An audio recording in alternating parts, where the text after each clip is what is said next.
এবং অনেক ক্ষেত্রেই বৈষম্যের শিকার গোবিন্দগঞ্জ উপজেলায় এসেছি।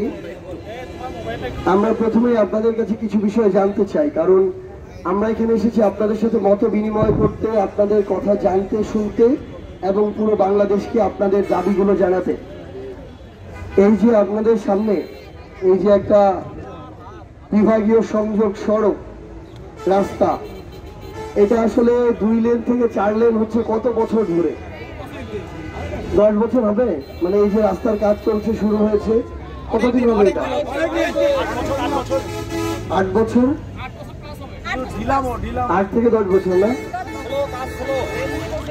আমরা ঢাকা থেকে উত্তরাঞ্চলে এই যে রংপুর পর্যন্ত, অর্থাৎ একটা দেশের রাজধানী থেকে আরেকটা বিভাগীয় শহর পর্যন্ত, এবং এই বিভাগীয় শহরটার কিন্তু দূরত্ব অন্য বিভাগীয় শহরগুলোর চেয়ে বেশি। তো এমন একটা বিভাগীয় শহরের 2 লেন থেকে একটা 4 লেনের রাস্তা হতে 8 থেকে 10 বছর লাগে, তাও রাস্তাটা এখনো কমপ্লিট হয় নাই। এটা হচ্ছে উত্তরবঙ্গের মানুষের অবস্থা, উত্তরবঙ্গের মানুষের উন্নয়নের দৃশ্য।